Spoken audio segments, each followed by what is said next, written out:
Olá, alunos, sejam todos muito bem-vindos aí à nossa disciplina de Teoria da Contabilidade. Eu mais uma vez aqui, né, com alguns, eu tenho certeza que já me conhecem, professora Joenice Diniz. Então, vou fazer uma breve apresentação para quem não me conhece. Eu tenho bacharelado em Ciências Contábeis e Administração, eu sou mestre em Administração Estratégica e eu tenho também um mestrado em Controladoria e Finanças, ok? Nós vamos estar aqui com vocês as próximas 4 semanas falando sobre a disciplina de Teoria da Contabilidade. Já é a 3ª disciplina, então vocês já estão mais do que adaptados ao nosso método aí, ok? Mas nunca é tarde, né? Nunca é muito, digamos assim, lembrar sobre os nossos desafios semanais, digamos assim, ok?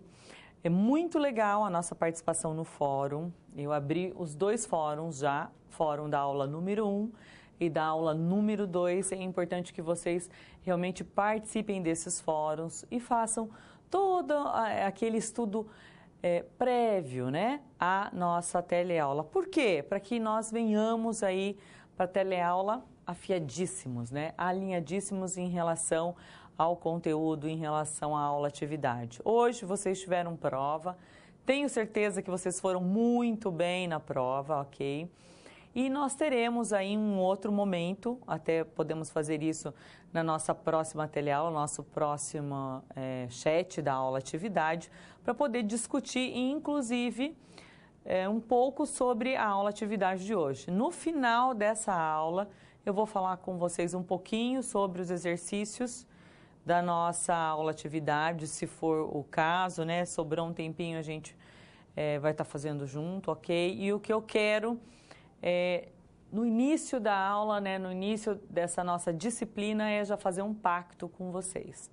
Qual é esse pacto? Primeiro, essa questão do prévio estudo, ok? Que é muito importante. Por quê? Para que a gente consiga fazer todo o passo a passo, todas as SPs com calma, com aprendizado, e caso realmente exista alguma dúvida que nós possamos, durante a teleaula, né, saná-las, essas dúvidas, ok? E também, pessoal, para que, caso vocês tenham dúvidas, vocês possam enviar para nós, naquele nosso último momento da nossa terminou a SP3, nós temos o último momento onde a gente vai poder conversar um pouquinho mais. Mas, professora, durante a nossa aula, nós não podemos participar? Podem, vocês mandem, por favor, as contribuições de vocês, se for o caso, porque contribuição de aluno é sempre muito bem-vinda. Geralmente, a dúvida de um aluno é dúvida de muitos outros alunos, e se for pertinente naquele momento, com certeza, nós vamos falar. Combinado, então? Vamos lá, pessoal. Hoje, na nossa primeira teleaula, nós vamos falar basicamente sobre os princípios e regras da contabilidade. Veja o quão é importante a questão dos princípios para todas as outras disciplinas. Então, eu trago vocês principalmente aqui nessa teleaula, e nas outras eu também vou continuar falando sobre isso. O quê?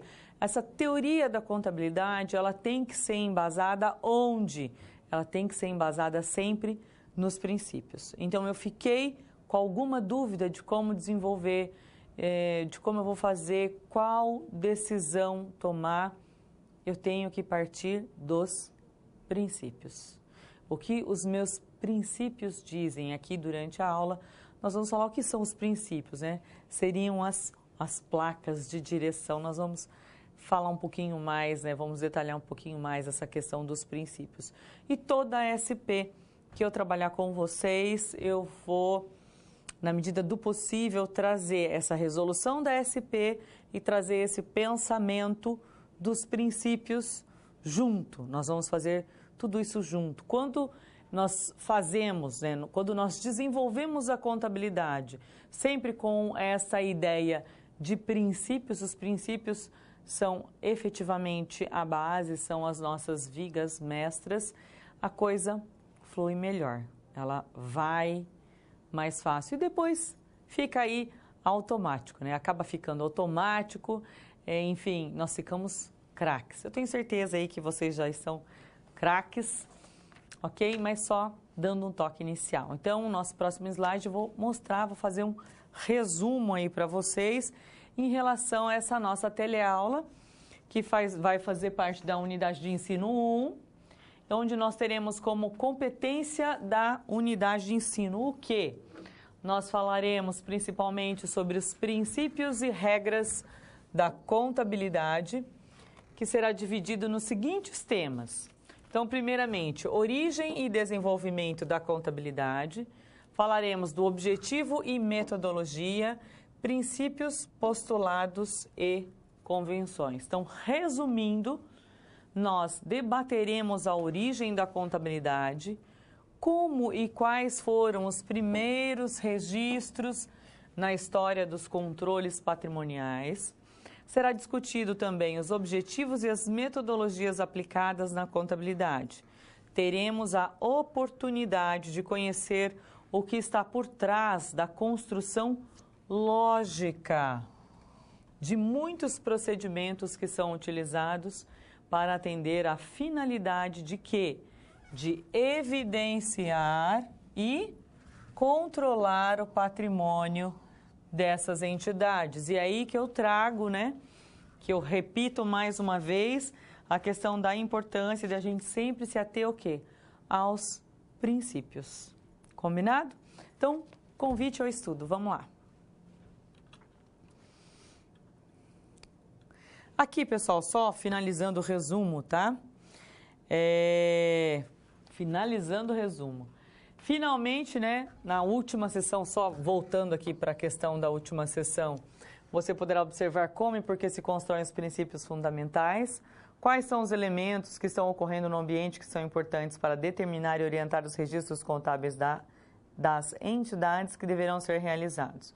E aí, como palavras-chave dessa nossa teleaula, nós temos aqui corrente de pensamento contábil, escolas contábeis, informação contábil, método indutivo, dedutivo, nós vamos falar um pouquinho também sobre isso, sobre os princípios, postulados, convenções, sobre receitas, despesas, mensuração contábil, tá? Então, o título dessa nossa teleaula são Princípios e Regras da Contabilidade, a nossa teleaula de número 1.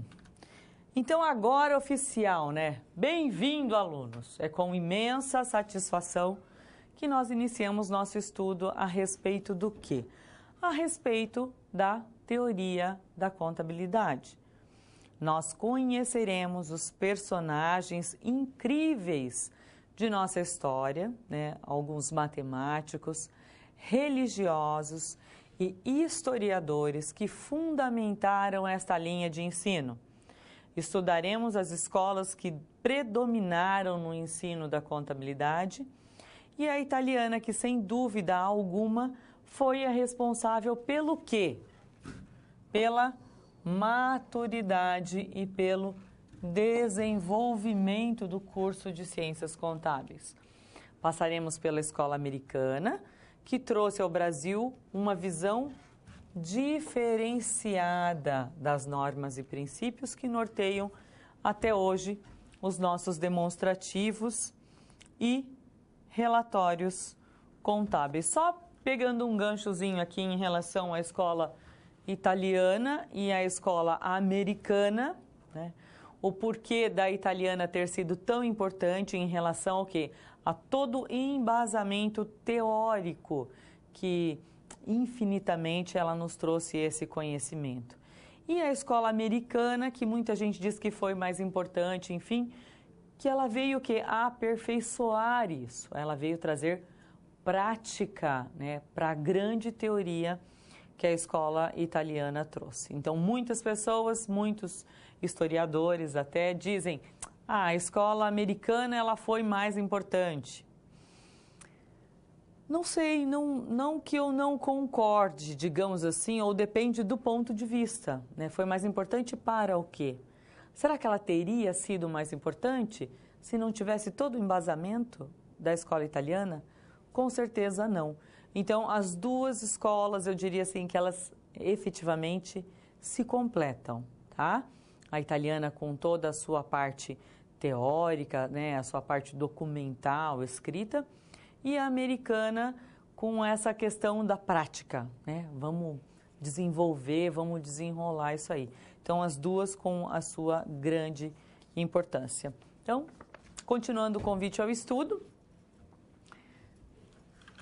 finalmente, tá? Depois de falar de toda essa parte de embasamento, de história, de escolas, etc., nós chegaremos ao nosso século, entendendo o quê? Que a globalização hoje é fator primordial para a conjunção das normas e dos princípios contábeis entre as diversas economias mundiais, mesclando cultura, usos e costumes deste planeta no desenvolvimento da contabilidade internacional. Olha o nível de importância aqui. Entre neste mundo de conhecimento científico, que com certeza proporcionará uma visão o quê? Diferenciada dos mundos dos negócios. Então, bons estudos para nós, ok? Eu aguardo vocês aí. Nós teremos agora já um vídeo introdutório, na verdade, daqui a pouquinho, aqui começa a cápsula 1, tá? E eu vou trazer para vocês o quê? Quais seriam os conhecimentos prévios em relação a essa nossa SP1, a essa nossa atividade de hoje, a esse nosso primeiro momento. Bem, eu até coloquei bem geralzão aí no slide, vocês vão ver, né? Seriam os conhecimentos conceituais básicos. E quais seriam esses conhecimentos conceituais básicos? Então, seria toda essa parte de embasamento teórico, que definitivamente ela é bem extensa. Então, dentro da nossa SP1, nós trataremos isso, assim como eu peguei esse gancho. Aqui já falei um pouquinho da escola italiana e da americana. A gente vai buscar, né, dentro do desenvolvimento dessas SPs, nós traremos esses conhecimentos básicos que é importante que vocês tenham com base no quê? Com base nos estudos até anteriores, com base nas leituras, ok? Para que a gente possa efetivamente desenvolver as outras atividades de uma melhor forma. E vamos pensar já na nossa situação geradora de aprendizagem, né? Então, pensando nessa aula, qual seria a nossa situação geradora de aprendizagem? Olha, Marco Polo é um aluno do curso de matemática, então o nosso Marco Polo aqui, ele vai ser, digamos assim, o nosso protagonista, ok? Ele é aluno do curso de matemática e descobriu a influência da sua área de estudo no desenvolvimento da humanidade e também na própria evolução das sociedades. Nesse contexto, sentiu a necessidade de iniciar as suas pesquisas a fim de compreender o porquê e quando o ser humano passou a se preocupar com o seu patrimônio como um todo. Veja, ele é aluno de contábeis, não, ele é aluno de matemática. Então, ele dará início às suas buscas e ele está convencido de que ele necessita desenvolver um mapa cronológico que o leve a pontuar os acontecimentos relevantes na sociedade que marcam o pensamento contábil e está contando com você para auxiliá-lo nas pesquisas e também na identificação dos fatos que permitam construir uma linha de raciocínio sobre a atuação da contabilidade no desenvolvimento econômico e social, desde os primórdios até o período atual. Veja, alguns pontos importantes aqui. Marco Polo, aluno de matemática, que ele se convenceu da importância da matemática no desenvolvimento, aí até das outras ciências, digamos assim, dos outros estudos, e ele quis desenvolver esse mapa cronológico. E pensando o quê? Na questão do pensamento contábil, ok? E nós estamos aqui para quê? Para ajudá-lo. E aí vocês vão ver, gente, que mais do que uma teoria da contabilidade, mais do que o surgimento da contabilidade, o quanto efetivamente, realmente, a contabilidade teve sucesso aí em relação a esse desenvolvimento econômico e social como um todo. Agora sim, nós teremos a nossa cápsula 1, né, que vai dar início efetivo a esse estudo e a gente já volta com o estudo da nossa SP1. Rapidinho a gente já volta.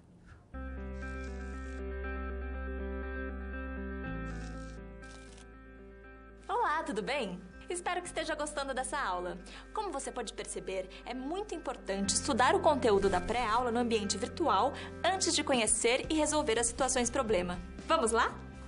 As etapas para compreender e resolver as SPs são simples e facilitam os seus estudos. Primeiro, é necessário conhecer e interpretar os detalhes da situação problema, entender onde se passa a situação, quais agentes estão envolvidos e quais recursos estão disponíveis. Depois, é a hora de problematizar a situação apresentada. Isso significa que seu desafio foi elaborado com base nas informações de empresas, experiência dos professores e acontecimentos do cotidiano de sua área. E por último, você vai solucionar as problemáticas.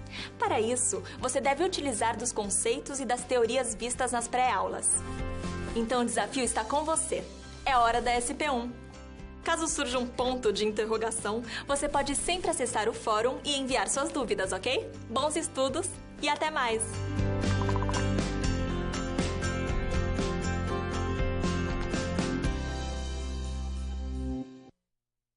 Tenho certeza que vocês estão mais do que preparados. Vamos lá, pessoal. O Marco Polo dirigiu-se à Livraria do Conhecimento com o objetivo de adquirir livros relacionados à história egípcia.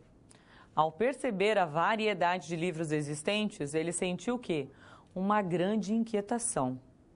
Quantos livros estavam disponibilizados ali? O atendente respondeu 820 exemplares, divididos em 5 grandes áreas do conhecimento: administração, com 120 exemplares, a contabilidade, com 300 exemplares, história, com 400 exemplares. O atendente informou ainda que, em período escolar, este número aumenta em torno de 15% por área de conhecimento. Então, nesse momento, o Marco Polo imaginou como seria evidenciar essa quantidade de livros utilizando o padrão da civilização egípcia no período de 2000 anos antes de Cristo. Como o Marco Polo está decidido a aprender sobre os registros contábeis nesta época, como será que era? Resolve ir além, pois para números com grandeza de centena, unidade de milhar, dezena de milhar, centena de milhar e milhões, ele gostaria de criar uma simbologia que representasse o patrimônio da livraria, bem como a grandeza desses números. Então, nesse momento, o que aconteceu? O Marco Polo imaginou como seria evidenciar essa quantidade de livros, ok? Utilizando esse padrão, isso aqui é o mesmo slide, né, pessoal? Só um minutinho, isso, a gente vai pular. Então, dessa forma, o Marco Polo solicita o quê? Que você o ajude a construir estes símbolos e a contabilizar o total e as quantidades de livros expostos por área de conhecimento nos 2 períodos distintos do período escolar, de acordo com o sistema egípcio de contagem. Então, para desenvolver essa atividade, você deverá inicialmente conhecer sobre as primeiras formas que o homem utilizou para expressar seus bens, observando os modos de contagem utilizados pelas grandes civilizações da época, principalmente aí os egípcios, que foram, podemos dizer, bem relevantes em relação a essa parte de escrita inicial. Vamos então resolver esse desafio? Então agora nós vamos problematizar essa situação, problema 1, essa SP1. Olha só, as mudanças nas formas do indivíduo controlar o seu patrimônio ao longo dos diferentes períodos da história da humanidade estiveram sempre atreladas a quê? Sempre as questões sociais e econômicas. Isso é sempre bom lembrar quando a gente fala de história, de desenvolvimento, principalmente de uma teoria. Uma questão que desperta muita curiosidade é: como eram feitas as contagens do patrimônio de uma família nos primórdios? Quando surgiram os primeiros relatos de controles patrimoniais do indivíduo? Como ocorreu a construção e a evolução do pensamento contábil ao longo dos períodos da história do ser humano? Olha, 20 mil anos, mais precisamente no período Paleolítico Superior. Este período mais empírico da contabilidade compreende o quê? Compreende a fase primitiva, marcado aí pela arte do homem em transcrever muitos dos eventos cotidianos na forma de desenhos e símbolos, para representar, sob o ponto de vista contábil, o que se possuía. E agora o que eu vou mostrar para vocês está na página 13 do nosso livro, tá? Essa foto está lá. E ela vem aqui mostrar como é que era essa questão simbólica, né? Essa simbologia. Veja, quando você tem aqui os números, 1, 2, 3, 4, 5, beleza. Então, eles estão, né, representados pelos risquinhos. Tá bem simples, né? Quando você chegou no 10 aqui, ó, até o 9 vem 9 risquinhos. No 10, ele já criou um símbolo. E aí, aqui embaixo, para 100 mil, 10 mil, 100 mil e 1 milhão, ele criou o quê? Um desenho que representasse cada um. Por que até o autor do livro escolheu o egípcio, digamos assim, para representar toda essa parte histórica, né? Os egípcios, vale lembrar que eles tiveram uma grande contribuição aí em relação aos registros do patrimônio. Porque, historicamente falando, até uma maneira fica muito mais fácil de explicar, de entender e de representar efetivamente como ocorreu esse início da contabilidade. Porque hoje a gente falar em contabilidade é fácil, né? Dizer que nós temos aí a contabilidade 100%, vamos dizer, né, pessoal? Através de programas. Ou seja, a contabilidade hoje ela é informatizada. Quando eu fiz faculdade, lá em 92, 93, enfim, nós fazíamos todas as nossas provas, todos os lançamentos, e ainda se for o caso de vocês fazerem lançamentos, com certeza vocês vão ter que escrever. Mas nós fazíamos assim 20, 30 lançamentos. O professor nos dava como se fosse um almaço duro, uma cartolina quase, para a gente escrever. Por quê? Porque antigamente, naquela época, já era informatizada, tá? Mas, poucos anos atrás, antes de 90, vamos dizer assim, 70, tudo era escrito efetivamente. Então, nós estamos falando de 1900 e parará. Mas imagine aqui, né, nós falarmos que o surgimento da contabilidade aconteceu em 2000 anos antes de Cristo. Ou seja, quais eram as ferramentas que eles tinham para efetivamente fazer essa contabilidade? Registrar esse patrimônio. Então, tem aluno que fala assim, mas que viagem, professora, né? Quando a gente tem aula no presencial. Nossa, a professora viajou agora, né? Falar que aconteceu o início da contabilidade até 8.000 anos antes de Cristo. Sim, tem alguns autores que eles datam o início da contabilidade de até 8.000 anos antes de Cristo. Ou uns falam 8.000, outros 5, outros 3.000, 2.000, quando ficou mais evidente aqui a questão egípcia, mas enfim, com base no quê? Então, nós estamos utilizando aqui esse embasamento teórico utilizamos os egípcios, digamos assim, porque os egípcios, eles são todos simbólicos, eles têm uma simbologia própria, onde eu tenho certeza que vocês lá, desde os primeiros livros de história que vocês tiveram, vocês conseguiam ver aqueles desenhinhos, né, que eles faziam nas paredes das pirâmides, enfim. Então, fica mais fácil da gente tatear, digamos assim, esse surgimento da contabilidade. Historicamente falando, vocês podem buscar, inclusive no livro e em outras fontes, um grande responsável até por essa exata, né, digamos assim, qualificação do início do registro do patrimônio. Nós tínhamos o quê? As tábuas de Uruk, que são famosíssimas lá na Mesopotâmia, onde surgiu, né? Porque eles faziam os registros nessas tábuas. Seriam tábuas pequenas, aonde o pessoal vivia lá do quê? De agricultura, enfim, e da pecuária, e eles faziam a contagem, por exemplo, das cabeças de gado, fazendo furinhos nas pedras. Estou contando o meu gado. Veja, a contagem do gado, a contagem do seu estoque, você não está contabilizando o seu patrimônio? Isso era a maneira que eles faziam a contabilidade à época. Lógico, nós não podemos exigir que tantos mil anos antes de Cristo a pessoa tivesse um livro para fazer essa contabilização, né? Ou seja, cada qual a sua época. Então, para estudar a teoria da contabilidade, nós realmente precisamos dar uma viajada, digamos assim, tá?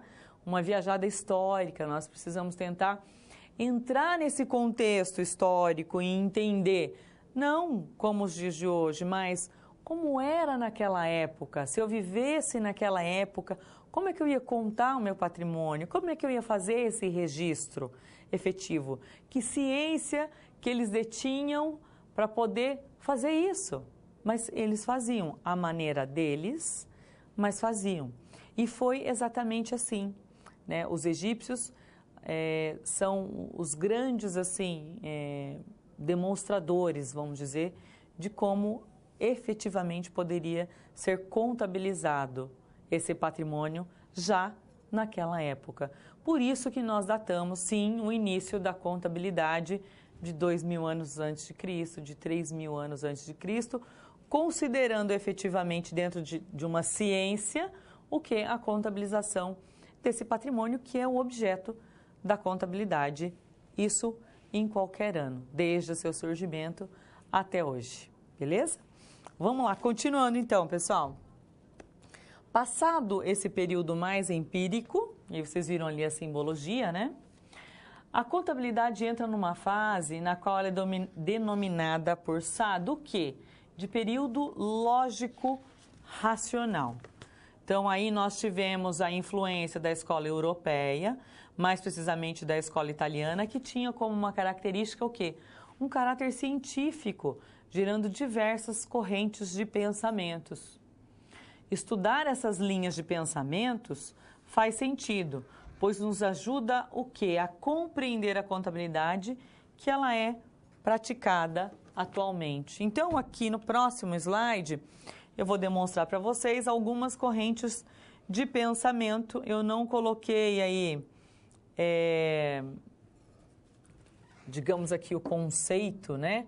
Ou que cada uma, mas eu vou falar rapidamente para vocês. Então, nós tínhamos contismo, personalismo, controlismo, aziendalismo, patrimonialismo, enfim, são essas aqui, até a escola matemática, mas essas aqui que foram colocadas foram as principais linhas, as principais correntes de pensamento que nós tivemos na escola europeia, a escola italiana, que são essas correntes que fizeram todo esse embasamento teórico, tá? Então, por exemplo, quando a gente fala de contismo, nós tivemos grandes pensadores, Jacques e Edmundo de Granges, né? Seria aqui a ciência do quê, pessoal? Das contas. Separa a entidade e a empresa do proprietário. Estabeleceu o quê? Nome aos eventos. Então, é importante ver, não vou falar de todas, tá? Mas qual é destaquem lá no livro de vocês, tá? Qual era? Isso aqui está na figura 1.4. Vocês conseguem ver certinho e depois tem as explicações, tá? No livro, se eu não me engano, páginas 15 e 16. Vou colocar aqui para vocês, onde vocês têm a explicação de cada uma delas. E é importante, principalmente para as provas que vocês vão fazer, tá? prova do CRC cai bastante, o que cada uma trouxe de maior representatividade, tá? Na personalista, conceito de patrimônio como conjunto de bens, direitos e obrigação. Ou seja, olha que importante aqui a escola personalista, tá? No controlismo, havia uma maior preocupação com o significado da conta do que com a forma de apresentação. Havia um controle econômico aí do o quê? Azendalismo. Azendalismo ou azenda era um nome das fazendas. Se o pessoal vivia da agricultura naquela época, enfim, eles tinham que estudar o quê? A economia e o desenvolvimento social das azendas, né? Que seriam as fazendas e por aí vai. No Brasil, pessoal, a contabilidade surgiu com o quê? Com a vinda da família real em 1808. Por quê? Porque a vinda da família real trouxe muitos gastos e eles deram um jeito. Não, nós temos que fazer a contabilidade, senão o pessoal vai se perder. Foi por isso, tá? E teve, com certeza, o seu maior desenvolvimento com a promulgação da Lei das SAs. Aí nós já demos um pulo bem grande, tá? 1970. Cabe destaque a quem? Ao CMV, né? Comissão de Valores Imobiliários, ao CPC, que eles estão totalmente, CMV totalmente ligado à contabilidade. O CPC cabe a gente falar um pouquinho mais, a sua origem teve como objetivo o quê? Suprir as seguintes necessidades, a convergência internacional das normas contábeis, e essa questão dessa convergência a gente vai falar mais nas próximas aulas, centralização na emissão das normas de natureza contábil e representação em processos democráticos no desenvolvimento dessas informações. Agora a gente vai ajudar o Marco Polo, então, a fazer a resolver essa SP1, né? Então, o nosso personagem ele necessita contabilizar os livros por área de conhecimento e deseja fazê-lo como os egípcios faziam há 2000 anos antes de Cristo. Gente, o desenvolvimento dessa SP1 nada mais é além de trazer todos esses conhecimentos, todos esses conceitos importantíssimos para a contabilidade e para o desenvolver, digamos assim, das demais atividades, nada mais é que a mensuração, né, na prática que nós faremos de como esses egípcios imaginar, né, nos colocar no lugar deles, de como eles faziam em sua época. Isso é importante porque a gente consiga viver aquilo, porque a gente consiga mensurar, entender o quanto isso foi importante naquela época. Pode ser que fazendo essa SP1, se eu falar assim, ai, que bobagem, vou ficar fazendo desenho, não sei o que lá. Mas imagina, né, o desenvolvimento para aquela época, né, a questão dessa representatividade, o quanto eles estavam fazendo uma linguagem, eles estavam criando uma maneira de escrita, o quanto isso efetivamente foi importante, tá? Vamos voltar lá para o slide. Então, para realizar essa atividade, nós sugerimos alguns passos. Então, primeira coisa, nós vamos só dar aqui um gancho para vocês, e vocês desenvolva aí com os colegas, tá? Atribua aos números 100 mil, 10 mil, 100 mil e 1 milhão um símbolo que você entenda que deva representar essas grandezas. Verifique, por exemplo, que os egípcios até então não possuíam conhecimento do número 0, atribuindo para o número 1 milhão o desenho de um indivíduo em posição de reverência a algo. Você pode criar uma simbologia completamente diferente para representar esse número.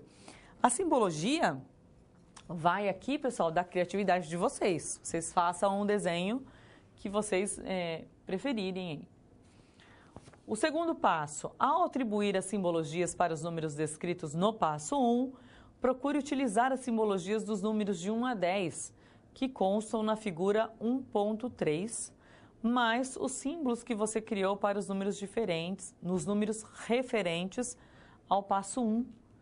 Isso para quê? Para contabilizar os livros por área de conhecimento, por meio dos símbolos, considerando o período não escolar.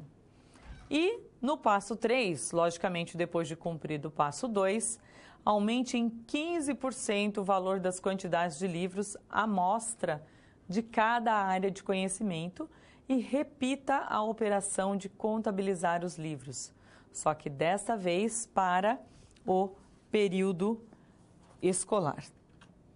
Para desenvolver a referida atividade, você criou o que, então? Uma simbologia para os números de grandeza superior a decimal e também utilizou o sistema de contagem egípcio para representar numericamente os livros por área de conhecimento. Lembre-se de que esse inventário diz respeito apenas a quantidades.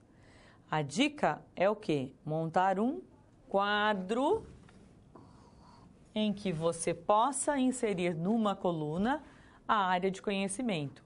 Na coluna ao lado, a quantidade e na terceira coluna, a simbologia pelo sistema egípcio de numeração das coisas.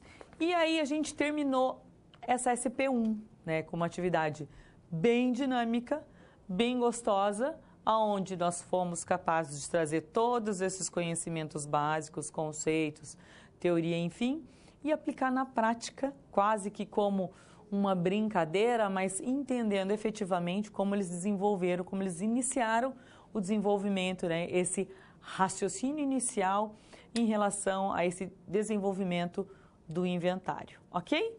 Aguardo vocês na SP2. Opa! E aí? Como você se saiu com a primeira SP? Com as dicas que a gente viu, nem ficou difícil, não é mesmo?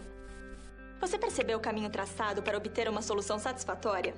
Primeiro, você estuda os conceitos teóricos. Em seguida, você conhece e avalia a situação. E só então, você tem conhecimento suficiente para se empenhar em resolver a situação-problema. Entendeu por que é importante fazer uso de todos os recursos do material didático antes de iniciar as SPs? No ambiente virtual, você encontra textos, web-aulas e vídeos para enriquecer os seus estudos. Vamos para mais um desafio? Boa sorte na SP2 e até mais!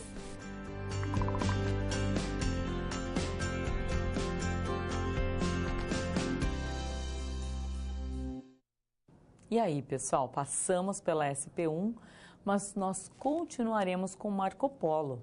Nós vamos continuar dando auxílio para o Marco Polo. O que será que ele vai nos trazer aí de desafio para essa nossa SP2? Vamos lá.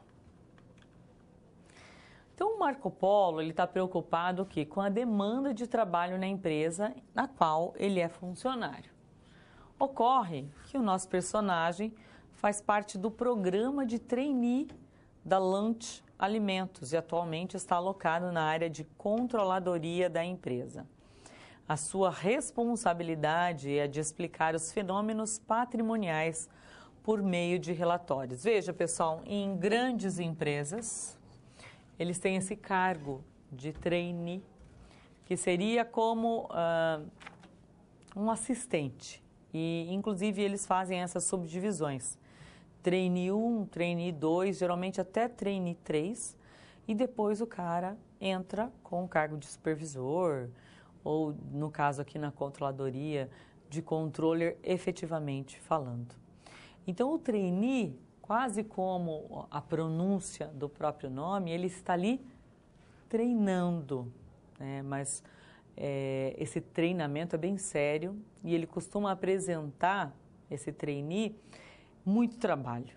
Ele tem muito trabalho, é a parte, digamos assim, de trabalho onde ele mais aprende. Então, veja a preocupação dele aqui, né? Ele é responsável pelos relatórios, explicar os fenômenos patrimoniais através de relatórios. Então, uma tarefa nada fácil, digamos assim, para um trainee, para um auxiliar. Eu digo que é mais ou menos como um auxiliar de cozinha, né? O chefe faz a comida efetivamente, ele finaliza, ele dá o ponto, né? ele micropesa, digamos assim, ou separa os elementos que vão fazer parte daquilo. Mas quem pica, quem lava, quem faz todo o processo por trás de tudo isso, que na verdade é o que traz a efetiva demanda e o trabalho, são os auxiliares. É o caso aqui do trainee do Marco Polo. Então, ele tem muito, muito trabalho. Então, vamos analisar o que ele vai ter que fazer. Ao receber as demonstrações, ele tratou de calcular os primeiros índices, cujos resultados estão descritos no quadro 1.4, que é a primeira página da seção 1.2. O quadro eu transcrevi ele aqui para vocês.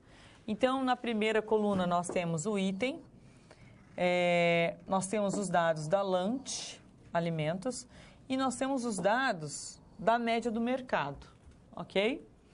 E aí nós temos o que no item? Nós trouxemos aqui a liquidez, a margem líquida e o retorno sobre o patrimônio. Então, como é que está a liquidez da Lanche? 1,01, do mercado 1,75, está bem acima. A margem líquida, 7,49, 7,78. Veja, o mercado não está tão acima. E o retorno sobre o patrimônio líquido é o quê? 2,01 para a Lanche e o mercado 1,43, né? Gente, desculpa aqui, é invertido aqui, tá? Então, vamos apagar aqui, depois a gente apaga, enfim. Mas para vocês entenderem o que está variando, como é que pode a liquidez ser menor e o retorno sobre o patrimônio líquido ser tão maior assim? O que será que está acontecendo? E aí nós temos o giro do ativo, que é o último item, 1,75 para a Lanche e o mercado a 2,45. Ele tem que explicar, gente, tudo isso daqui, né, esses fenômenos patrimoniais, através de relatório. Olha só, soma-se isso o fato de que os equipamentos da Lanche possuem o valor contábil de 120 mil, mas já foram o quê? Depreciados em 45%, trazendo até então muitos benefícios. O que essa depreciação vai mudar ali na frente? Muda alguma coisa? Muda. Nós vamos ver isso, tá? Trazendo até então aqui o quê? Que é importante a gente frisar. Muitos benefícios. Então, apesar de ter tido toda essa depreciação, até então trouxe muitos benefícios. O gestor da área confidenciou a Marco Polo que o desempenho da empresa foi péssimo. É isso que ele acha. Principalmente frente ao mercado como um todo. Segundo o argumento do gestor, a liquidez de toda empresa atuante nesse ramo, em média, é sempre acima de 2,20. Veja, por enquanto ele está só falando, tá? Como o gestor entende que o desempenho é pífio, ou seja, que é efetivamente real, irá recomendar o corte drástico dos gastos da empresa. Só que o Marco Polo, ele não é um rapaz fácil. Ele quer que isso seja provado, ele efetivamente, ele quer entender isso daqui, tá? Então, ele ficou preocupado com essa opinião do gestor financeiro e ele precisa, o quê? Reverter essas convicções do seu gestor. Olha que punk, vamos dizer assim, né? Que difícil. Ele, como um trainee, ele tem que reverter isso. Então, por isso, ele solicita que você identifique o axioma. Ou seja, o que é esse axioma? A evidência cuja comprovação é dispensável por ser o quê? Por ser óbvio. Ele quer que identifique o axioma científico aplicável para as variáveis do texto e construa uma sequência lógica de raciocínio. Para desenvolver essa atividade, você deverá compreender o quê? As características e as aplicabilidades das metodologias dedutiva e indutiva. Então, nessa SP2, com base nessa situação, problema, nós vamos estudar e aplicar aí essas metodologias dedutiva e indutiva. Qual o nosso objetivo? Nós teremos como objetivo compreender e aplicar os métodos contábeis nas análises dos fenômenos patrimoniais e, seja qual for a análise do fenômeno observado, as ciências sempre partem de duas metodologias opostas. Então, a primeira refere-se ao método de análise o quê? Dedutivo. E a segunda ao método de análise indutivo. Então, cabe a nós entender o que seriam esses dois métodos de análise, dedutivo e indutivo. Vamos começar aí pelo método dedutivo, pessoal. Aqui eu trago um conceito de Hendrickson, 2007, e ele fala o seguinte. O Hendrickson comenta que esse método em contabilidade consiste em iniciar com os objetivos e postulados e derivar deles o quê? Princípios lógicos que proveriam as bases para as aplicações concretas. Segundo o autor, um dos problemas do método é que se qualquer premissa ou postulado for falso, todo o processo seguinte também será. Então, importante o quê? Que se tenha certeza desse início. Resumindo, pessoal, o método dedutivo ele parte do geral e aí ele traz isso para o específico. O método indutivo, então, ele é o contrário, tá? Ele parte do específico para o geral. Então, o que seria o método indutivo?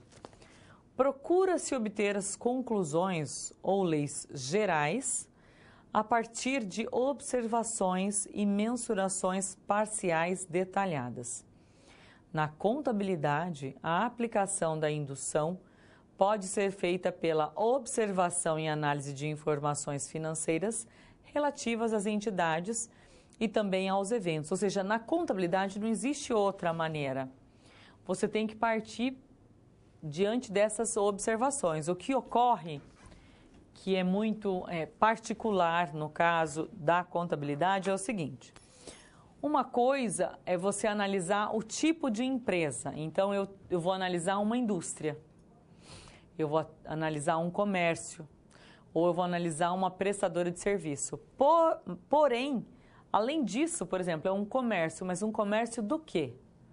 É um comércio automotivo, é um comércio de confecções, é um comércio de produtos alimentícios, entendeu? Ou seja, além de você entender qual é a razão de ser ali da empresa, né? Ou seja, no que ela é. Ela é um comércio, ela é uma indústria, é uma prestadora de serviços, ela tem ainda as atividades. Então, é interessante que essas comparações, né, que esses estudos sejam feitos com o mesmo tipo de empresa, comercial de alimentos para comercial de alimentos. Porque se eu pego uma comercial de alimentos e eu tento fazer um método, por exemplo, dedutivo para uma comercial de veículos, isso pode ser totalmente furado, porque às vezes o que eu utilizo em uma, eu não utilizo no outro, apesar das duas serem comércio. Mas o ramo de atividade é totalmente diferente. Então, quando você vai fazer uma pesquisa em contabilidade, é interessante que se façam essas pesquisas, as surveys lá que o pessoal fala, sempre com o quê? Pensando no mesmo tipo, mas também no mesmo ramo, para que aí sim você encontre o quê? Uma igualdade de pensamentos e de comparativos entre as empresas. Não pode comparar alimento com roupa, não vai dar certo. E aí a sua pesquisa vai acabar furada, ok? Continuando, interessante eu falar um pouquinho sobre esse desenho aqui embaixo. Olha aqui, ó, a dedução, tá? Ela parte do universal e aí ela vai se particularizar. Ela vai para o particular. Eu prefiro falar que ela parte do geral para o específico, tá? E a indução, ela faz o movimento contrário. Parte do específico, ou seja, aqui do particular para universal, para o geral. Então, essa regrinha básica é importante vocês saberem. Dedução do geral para o específico e indução do específico para o geral.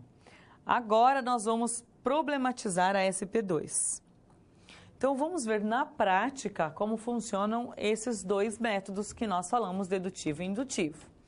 Então, no dedutivo, todas as empresas comerciais fazem inventário, aqui independente do ramo, ok? No indutivo, todos os comércios que foram observados fizeram um inventário.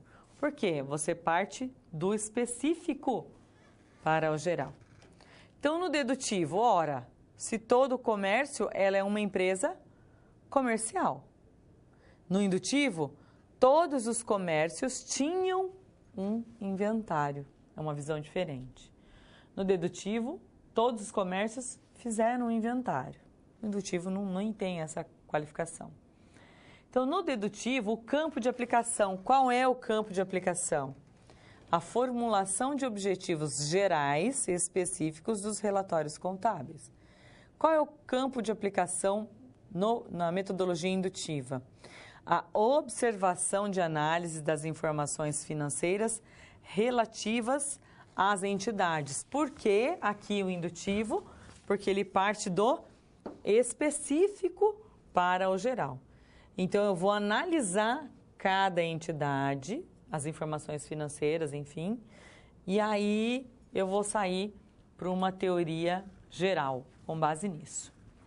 Então, resolvendo essa nossa SP2, Marco Polo ele está com a incumbência de analisar o desempenho da empresa, porém ele necessita elaborar uma construção lógica, utilizando-se dos métodos dedutivo e indutivo. Gente, só para a gente finalizar essa ideia de dedutivo e indutivo, antes da gente finalizar a resolução da SP2, é o seguinte, tenho essa visão dedutivo e indutivo, né, geral para o específico, específico para o geral, e procurem dentro dos exemplos que o livro deu, para que vocês efetivamente aprendam, tá, e não decorem, trazer para a atualidade de vocês, tá? Trazer essa ideia dentro da realidade de vocês. Então, peguem exemplos, olha, eu quero entender como funciona o inventário das empresas comerciais do ramo de automóveis, tá? Dos supermercados, enfim, de algum prestador de serviço. E tentem trazer alguma teoria e analisar ela através do método dedutivo e indutivo e vai ficar bem tranquilo. E agora sim nós vamos ajudar então o Marco Polo a resolver essa SP2. Vamos lá? Então o Marco Polo, ele está com a incumbência, deixa eu voltar aqui, de analisar esse desempenho da empresa. Ele necessita elaborar uma construção lógica utilizando-se dos métodos dedutivo e indutivo. Correto? Correto. Como ele vai fazer isso? Deixa eu mudar aqui. Só um pouquinho, pessoal, que eu estou mudando aqui para vocês. Então, algumas indicações para essa resolução. Passo 1. Identifique as variáveis que deverão ser analisadas. Passo 2. Faça um teste aplicando axiomas sobre os fenômenos patrimoniais que serão analisados. Passo 3. Elabore uma construção lógica dos fenômenos patrimoniais. E o último passo, passo 4, elabore um comentário. Tem que ser o quê? Fundamentado sobre o desempenho da empresa. Na prática, como isso vai funcionar? Analise todos os índices que foram fornecidos, comparando com o mercado e faça a sua análise. Então, aqui eu voltei para aquele quadro onde nós temos os itens. Liquidez, margem líquida, retorno sobre patrimônio líquido e giro do ativo e vamos analisar. Olha, a liquidez da Lant, 1,01, mercado 1,75. Então, o mercado aqui está superior. Qual foi a variação? Nossa, tem uma variação negativa da Lant de 42,29%. É legal a gente trazer isso em números, né, que fica mais fácil de entender. A margem líquida de 7,49 a 7,78 para o mercado. Uma variação negativa aqui da Lant de 3,73. E o retorno sobre o patrimônio líquido de 2,01 para 1,43 do mercado. Aqui nós temos o quê? Um índice positivo em 40,56%. E um juízo de ativo de 1,75 para 2,45. Também nós temos o quê? Um índice aqui inferior para a Lant de 28,86%. Agora a gente precisa entender o que esses índices estão querendo dizer para nós. O que eles estão querendo dizer com isso? E outra, por que será que nós pegamos aqueles dados lá de depreciação? Então, vamos lá. A depreciação é uma desvalorização do bem que aconteceu, né, pelo tempo, de acordo com o quê? De acordo com a legislação. Então, o valor do bem é 120 mil, menos 45% que foi depreciado, que seria menos 54 mil, ou seja, o saldo da nossa depreciação é 66 mil. Quais são as circunstâncias aqui que nós devemos analisar? Então, veja bem, isso aqui, pessoal, é algumas circunstâncias, ou seja, são alguns fatos que eu estou colocando aqui para vocês como um exemplo que pode ser analisado, mas o roteiro de vocês e a escrita de vocês pode ser totalmente diferente. O indicador de retorno ao proprietário foi o quê? Superior à média de mercado. O axioma que permite estabelecer comparativos é o método o quê? Indutivo, experimental em contabilidade. Por quê? Porque ele sai de um geral para o específico. A margem líquida de ambas está muito próximo, apesar do giro do ativo estar muito distante. Entretanto, um alto índice de giro do ativo não é um pressuposto de que sempre esse fato será refletido proporcionalmente aos demais indicadores. Ou seja, quanto ao fato do proprietário afirmar que a liquidez do mercado ser sempre em média acima de 2,20, aqui ele já poderia aplicar o método dedutivo, tá? Para fazer essa verificação. Porém, gente, se vocês analisarem, essa verdade não se consolida, pois a liquidez do mercado que foi analisada, mesmo tendo sido maior, ficou abaixo do esperado. Ele falou que era 2,20 e acho que foi 1,75, então ainda está longe. Logo, nós podemos dizer que não refletiu o resultado do mercado. E quando ele faz essas análises, ele partiu do que aqui? Do específico para o geral. Então, aqui ele utilizou o método dedutivo. Então, o que a ASP está querendo mostrar é o quê? Que às vezes numa pequena análise, você está utilizando esses métodos, tá? Científicos, dedutivo, indutivo, e aí você tem que entender qual é o melhor método de fazer essa análise para que as suas justificativas, enfim, para que o seu estudo fique melhor. Com relação à depreciação, a explicação deste fenômeno patrimonial pode ser dada no axioma fenomenológico, pois apesar da perda pelo desgaste do bem em 45%, ou seja, uma perda de valor original em relação ao valor atual, porém o equipamento vem cumprindo a sua eficácia, satisfazendo as necessidades da empresa que está utilizando. Gente, essa questão de depreciação é um item bem interessante que vocês vão ver bastante nessa parte de patrimônio. O quanto é importante, de tempos em tempos, fazer uma reavaliação do ativo. Pois apesar de nós termos ali dentro da contabilidade, né, nós podemos fazer essa depreciação, por exemplo, de automóvel em tantos anos, de um prédio em tanto, de uma máquina em tanto tempo, ou seja, isso está na legislação, nós temos esse direito de fazer, até por conta de a gente ir alocando esses prejuízos, etc., às vezes não reflete a realidade. E não refletir a realidade pode estar o quê? Divergindo aí essa demonstração do nosso patrimônio, tá? O seu balanço pode estar ficando mascarado, ou seja, existe uma importância e isso também tem que ser muito bem observado. E finalizando ali, portanto, não é possível inferir com absoluta concisão que a empresa esteja numa situação ruim. Mesmo porque uma coisa que vale muito a pena falar é a questão do retorno sobre o patrimônio líquido. A empresa tendo uma liquidez menor, uma margem líquida menor aqui que ela apresentou, o retorno do patrimônio líquido está superior. E esse retorno, ele diz muito em análise financeira. É muito importante analisar esse retorno do patrimônio líquido e, juntamente com ele aqui, o giro do ativo. O que demonstra esse retorno, né? Demonstra que essas vendas estão sendo feitas com uma melhor qualidade, de repente com um menor prazo, um recebimento melhor, enfim, em relação ao mercado, você não está tendo perda, ou seja, precisa ser analisado melhor. Não é porque você pegou 2 índices, o meu é menor, o do mercado é maior, pronto, estou ruim, vamos cortar. Não é bem assim. De repente, um ajuste aqui de estoque, de compra e venda, enfim, não tem tanta diferença assim. E o que ele disse ser uma verdade, que é a questão da liquidez do mercado, não foi uma verdade, tanto que ele falou que era acima de 2,20 e está 1,75. Mas o que toda essa resolução da SP quer trazer para nós é o quê?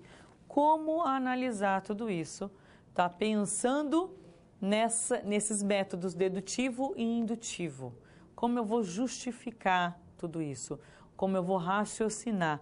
Qual o melhor método de entender, de pesquisar e de resolver? Beleza? Encontro vocês aí na nossa SP3. Vamos lá. Olá! Agora que você já solucionou 2 das SPs, muitas das teorias vistas na pré-aula fazem mais sentido, não é mesmo? Essa é justamente a função das situações problema, te preparar de forma mais prática para a realidade da vida profissional. Já conhecer algumas das situações que podem surgir no dia a dia faz de você um aluno mais preparado para o mercado de trabalho. Bom, a SP3 já vai começar. Se ficar com dúvida em algo, pode entrar no fórum e enviar sua pergunta, ok? Até mais!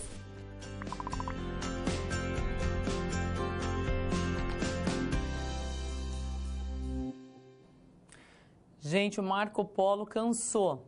Agora nós vamos continuar aí com o Lucas. Tá, ele deu aí, às vezes para o Lucas, que vai participar com a gente aqui na nossa SP3. Vamos lá? Olha só, o Lucas atualmente desempenha a função de controller em uma empresa média de calçados. Comentou certa vez a Marco Polo que financeiramente ele era muito bem remunerado e que ele tinha amplos poderes nas decisões da empresa. Entretanto, estava se deparando com uma situação muito delicada, tendo em vista o comportamento do proprietário da empresa. Embora o proprietário seja um excelente empreendedor, ágil em finanças e muito expert em marketing, paga todas as suas contas pessoais utilizando os recursos da empresa. Gente, isso aqui não dá certo, ok?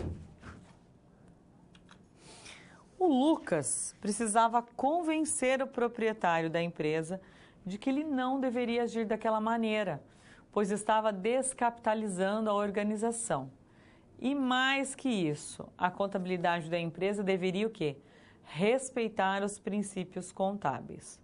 O proprietário sempre utilizou o argumento: não importa o que os outros pensem ou achem. O que importa é que sempre procedi desta maneira e isso me garantiu ao longo desses anos o meu patrimônio. Ou seja, tarefa difícil, porque o proprietário ele está acostumado a fazer desse jeito. Sempre deu certo. Ele adquiriu o patrimônio, estava tudo bem, ninguém nunca falou nada. E aí, como convencê-lo? O que efetivamente a gente vai ter que fazer? O que o Lucas vai ter que fazer para convencer o proprietário a não agir mais dessa forma? Que ele pode ter efetivamente seu patrimônio e pode agir de maneira diferente. Vamos olhar? Aqui voltamos para o Marco Polo, olha só. O Marco Polo ele se sensibilizou com o problema do amigo. Não deu conta, ele passou a bola para o Lucas, mas viu que o Lucas estava numa enrascada e ele se sensibilizou com o problema do amigo e sugeriu: por que não preparar uma aula mostrando o porquê de realizar a contabilidade respeitando os princípios que a regem? O Lucas topou a ideia e Marco Polo mais uma vez convida você para participar desta empreitada. Desta forma, a referida aula a ser ministrada a esse proprietário nas dependências da empresa deverá conter uma apresentação com 10 slides em que você organizará os seguintes temas importantes. Quais são? Princípios norteadores, os seus significados, a construção da ideia do princípio e como analisar os eventos patrimoniais que estão ocorrendo na empresa. Para executar essa atividade, você deverá conhecer os conceitos sobre os postulados e aplicar a questão fenomenológica aos princípios e também convenções da contabilidade. Preparado? Então, mãos à obra. Vejam, as construções de relatórios contábeis obedecem à concepção das teorias desenvolvidas ao longo dos anos. Entre elas, nós temos dois postulados principais, né? Os dois postulados, as vigas mestras que a gente chama. Temos o postulado da entidade contábil e temos o postulado da continuidade. O que são os postulados?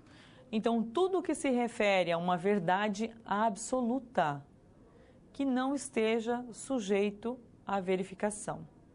Então, nós aceitamos aquele fato como verdade absoluta sem contestação. Então, quando eu digo o seguinte, olha, toda contabilidade, todo proprietário, todo empresário, ele tem que partir, ele tem que ter como base o postulado da entidade contábil, ou seja, ele tem que respeitar essa entidade contábil dentro da organização. Tem que levar a contabilidade, assim, explicando em miúdos, a sério. Ele tem que respeitar isso.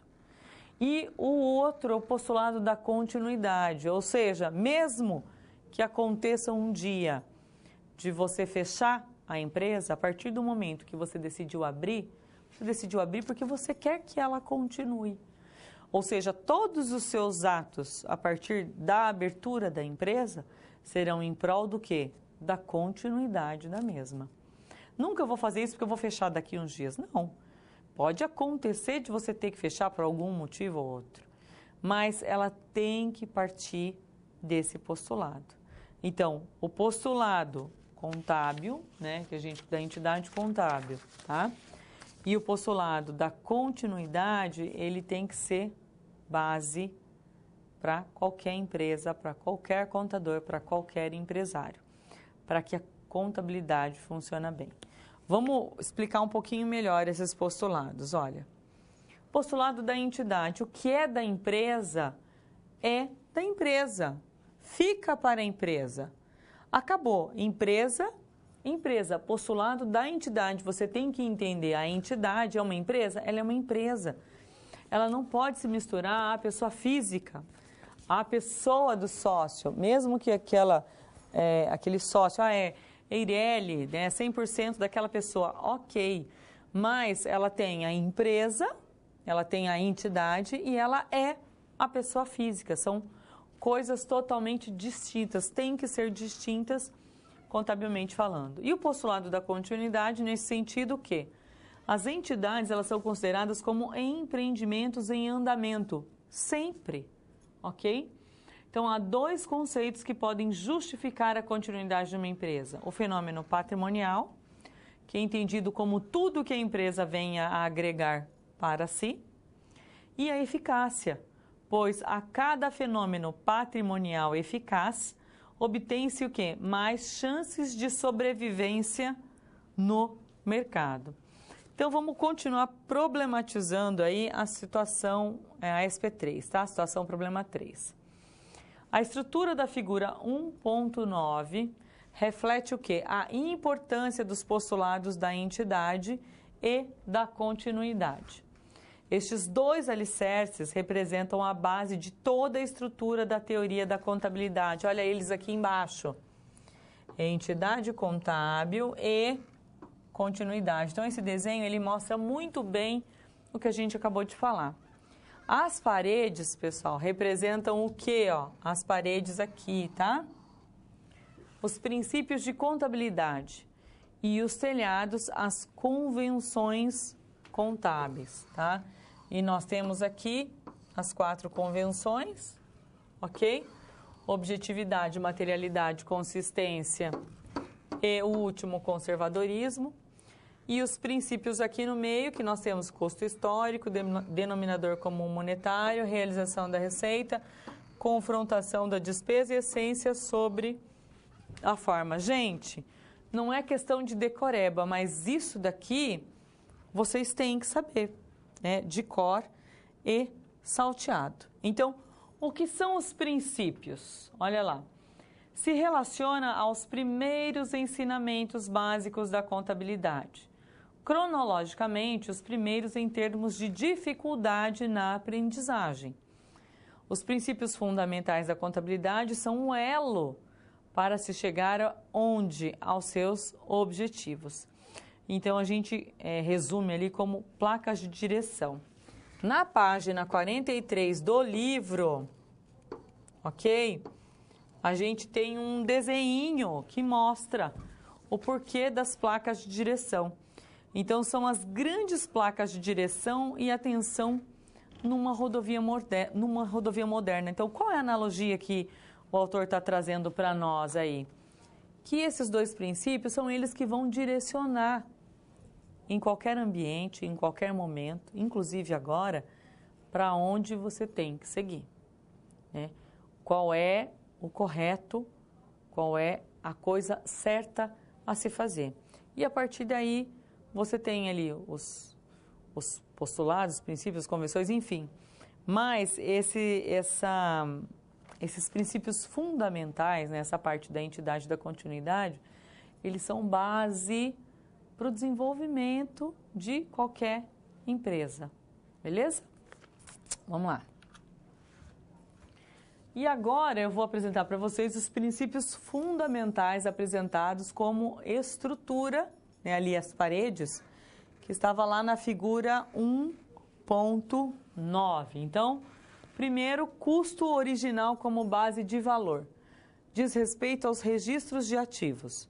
Os ativos devem ser o quê? Incorporados pelo preço pago na compra ou na sua fabricação. Quando a gente fala de reavaliação de ativos ou estuda os ativos de uma maneira, a gente coloca em prática, digamos assim, né? Essa parte do custo original, depois vocês veem as maneiras de como fazer a reavaliação de um ativo, mas enfim, você tem que ter a primeira ideia, a primeira base, que é esse aqui, custo original como base de valor, tá? O segundo que a gente vai estudar é o denominador comum monetário. O que ele expressa? A natureza essencialmente financeira da contabilidade. Reconhece o conceito do valor presente. O terceiro ponto, realização da receita e da confrontação com as despesas. Ou seja, aqui, gente, entra a questão da competência. Como assim? Considera como um momento de reconhecimento aquele em que os produtos ou serviços são transferidos ao cliente. E o último, a essência sobre a forma. Esse princípio, ele prega o quê? O que a essência econômica prevalece sobre a forma jurídica. Então, um exemplo é a depreciação, a gente até falou na SP2, né, que aqui no Brasil a depreciação de um bem é determinada pela legislação fiscal, por exemplo, veículos de transporte de mercadorias, a taxa de 25% ao ano, num período de 4 anos. Se nós fôssemos pelo que prega o princípio da essência sobre a forma, eu posso sim depreciar este mesmo carro em 10 anos com base no meu julgamento profissional. O que prevalecia seria o quê? A essência econômica sobre a forma jurídica. E para isso, também, nós temos as reavaliações, como eu já falei. Então, às vezes, você escolhe um ou outro e achou que era mais interessante o outro, há maneira de se corrigir. O importante é vocês saberem o seguinte, que o patrimônio, ele sempre tem que ser representado da melhor forma possível, ok? Agora, qual é o meio que você vai fazer isso? Você tem aí os princípios que vão te nortear como fazer. Mas existe a possibilidade? Lógico que existe, né? Essa é a regra geral. Então, vamos fazer, beleza? Vamos lá, continuando. As convenções contábeis, elas delimitam ou qualificam as ações que o profissional da área contábil deve ter em face o quê? Da amplitude Que amplitude que os postulados e princípios proporcionam para a ciência contábil. E aí nós temos 4 convenções: objetividade, consistência, materialidade e conservadorismo. Gente, lá na página, vou colocar aqui para vocês, página 48 do livro, nós temos o quadro 1.6. O quadro 1.6 traz explicadinho para vocês a questão dessas convenções contábeis, onde ele coloca a convenção, a característica e na prática como funciona. Então, por exemplo, objetividade, vou falar tá? Instrumentalização das evidências contábeis por meio de documento que possibilitem o registro e avaliação. Essa é a característica. Mas na prática, como funciona? Na ausência de documentos que venham evidenciar um fenômeno patrimonial, cabe ao contador o quê? Buscar tais evidências por meio, por exemplos de perícias, etc. Enfim, tem como fazer cada convenção e aí ele mostra a característica dessa convenção e na prática como funciona. Tranquilo? Vamos lá, resolvendo essa SP3. Você deverá preparar uma aula contendo 10 slides. Com o objetivo do quê? De apresentar ao solicitante a construção do pensamento contábil e a observância dos seus postulados, princípios e convenções. Há alguns pontos que serão importantes para que você possa elaborar esta aula.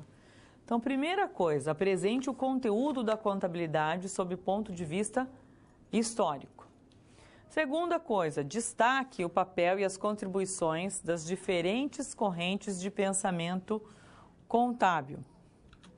Terceiro ponto, destaque as metodologias que são trabalhadas para a execução dos trabalhos contábeis. Dica, se possível, faça um paralelo entre o que é executado na prática e o que estaria por trás desta forma da execução. Quarto ponto, apresente a importância que teve a inserção dos postulados e princípios da contabilidade e por que ainda há conflitos nas relações com o fisco. Quinto ponto, e talvez a mais importante para você convencer um proprietário, discuta as questões legais envolvidas. E sexto, faça uma reflexão da importância da separação dos patrimônios, entidade e sócio, para o sucesso da empresa. Esses 2 últimos pontos aqui, pensando na visão empresário, né? Principalmente que foi dito que para ele, olha, sempre deu certo, para mim tá bom assim, eu vou continuar. Então, por que razão eu mudaria agora? E você tem que convencê-lo disso. Para você convencê-lo disso, você tem que estar convencido. Mas é importante que você tenha também a visão empresário, né? A visão contador nós temos e sabemos, mas tente jogar exemplos, mostrar empresas que não deram certo, ou por que essas pequenas empresas, dados do Sebrae são muito importantes e trazem bastante. O que essas empresas que fecharam com menos de tantos anos ou que demoraram tanto tempo para empreender, o que elas tinham em comum? Pode ir atrás na parte financeira. É certeza que havia uma mistura. Eu conheço N casos, não é nenhum nem 2. Então, eu acho que esse ponto aí é o que vai melhor avaliar. E ele sendo já um empresário tarimbado, digamos assim, né? Já tem um certo tempo, já tem o seu patrimônio, talvez ele não hesite tanto em não misturar, não continuar misturando esses patrimônios, ok? E finalizando essa SP3, lembre-se, você estará preparando uma aula com o intuito de apresentar a importância de se seguir as diretrizes que regem a contabilidade e o usuário, no caso, o sócio. Desconhece essa importância e ignora esses aspectos em sua rotina de empresário. Ok? Bom trabalho aí, tenho certeza que vocês vão conseguir. E agora aquela paradinha aí para o nosso último bloco.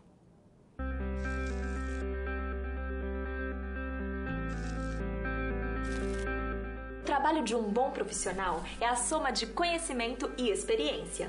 O conhecimento você obtém estudando a pré-aula, tirando dúvidas no fórum, acessando as webaulas, ou seja, fazendo bom uso dos materiais oferecidos aqui no ambiente virtual. Já para ter experiência antes mesmo de ir para o mercado de trabalho, você precisa se empenhar na resolução das SPs. Lembre-se, quanto mais você se dedicar, analisando com atenção, fazendo anotações na hora de levantar hipóteses, procurando diferentes soluções até obter a melhor, mais preparado você estará para desempenhar sua profissão. Você já resolveu 3 desafios, mas ainda falta SP4. Se dedique, hein?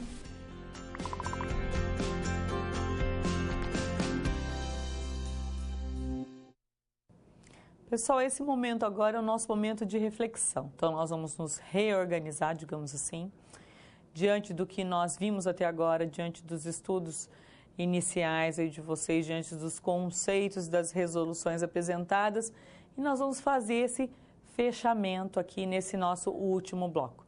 Então, eu vou dar uns minutinhos para vocês, caso eu veja ali que tem algum questionamento, alguma dúvida, enfim. Nós já voltamos com esses questionamentos e com essa finalização. Rapidinho a gente já volta.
E estamos de volta, todo mundo assim, sem dúvidas, né? Isso é um bom sinal de que realmente estamos todos preparados, mas enfim, vale a pena a gente frisar, né, a importância dos estudos.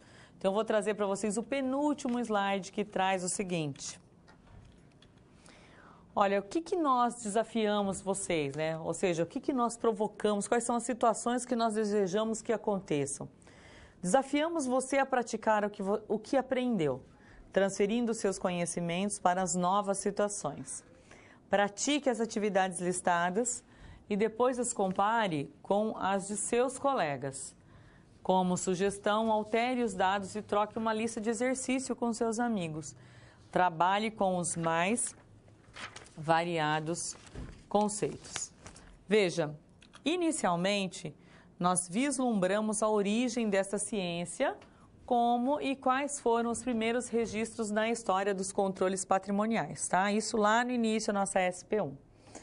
Depois, nós discutimos as metodologias indutivas e dedutivas, o que está por trás da construção lógica de muitos procedimentos que são utilizados para atender a finalidade de evidenciar e controlar o patrimônio das entidades. E nós vimos os princípios fundamentais da contabilidade postulados e também as convenções. E aí nós chegamos ao final da nossa aula, né? Ao nosso último momento. Essas 3 SPs, né, nos ajudaram a trabalhar toda essa nossa unidade 1. E essas resoluções, elas vêm sempre o quê? Fazer com que a gente busque, né, o entendimento desses conceitos e aplicação desses conceitos, aplicação na prática, desenvolvendo uma atividade, respondendo alguns questionamentos. Então, por isso que nós sugerimos a continuidade desses estudos, seja trocando experiências com colegas, colocando em prática no nosso dia a dia, fazendo lista de exercício, trocando as atividades, tudo é válido nesse conhecimento, tá? Nessa busca desse conhecimento, nesse aprendizado. Então, nunca é muito falar. Vamos estudar, estudar, estudar. A hora que terminar a disciplina, vocês vão nem precisar estudar para a prova. Vai estar tudo aqui, ó, guardadinho na cabeça. Eu conto com vocês mais do que nunca. Me coloco mais uma vez à disposição de todos. Combinado? Aguardo vocês aí na nossa próxima teleaula e fiquem com o nosso vídeo final. Tá? Até mais, fiquem com Deus.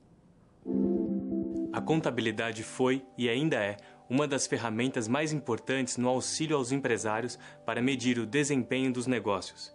Isso porque ela está entre os maiores fornecedores de informações econômicas e financeiras.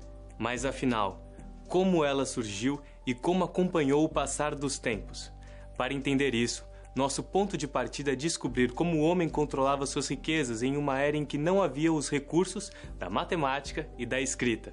Antes que o homem soubesse escrever ou calcular, ele utilizava uma forma mais primitiva de se expressar, ou seja, a arte. Durante essa fase primitiva, o homem descrevia a qualidade de seus bens fazendo desenhos, ao mesmo tempo em que atribuía a quantidade com riscos ou, conforme a complexidade do registro, utilizava outras formas de quantificar, como pedras, por exemplo. A fase posterior à primitiva é conhecida como período racional mnemônico. Nesse período surgiu a preocupação em sistematizar e organizar os métodos de informação. Também nessa época podemos verificar alguns fatos importantes, como a forte atividade do comércio pelo mundo e o rígido controle religioso sobre o Estado, principalmente no que se refere à formação do patrimônio para efeitos de tributação. Mas foi somente um bom tempo depois, com os egípcios e seu sistema de numeração, que os patrimônios passaram a receber um valor monetário para o registro e controle patrimonial. A contabilidade utilizada hoje em dia passou por muitos estudos e influências, principalmente pelos trabalhos científicos desenvolvidos no continente europeu. Lá surgiram várias correntes de pensamento, como as escolas contista, personalista, controlista, aziendalista e patrimonialista. A contabilidade contemporânea apresenta como foco principal o estudo sobre a riqueza patrimonial de um indivíduo e deve satisfazer de forma plena a necessidade de um usuário para a tomada de decisões. Os usuários podem ser investidores ou até mesmo acionistas, que necessitam levantar informações a partir de relatórios contábeis, para avaliar, por exemplo, os ativos de uma determinada empresa. Mas como a contabilidade chega até os usuários? Ela segue padrões de mensuração e de registro de dados que são baseados em postulados, princípios e convenções que regem a conduta profissional e os procedimentos técnicos utilizados pelos profissionais da área. O estudo da teoria da contabilidade é o primeiro passo para o aprendizado necessário para todas as decisões, de pequenos negócios até grandes empresas. Portanto, pesquise mais sobre o assunto e nunca deixe de se atualizar. Bons estudos e até mais!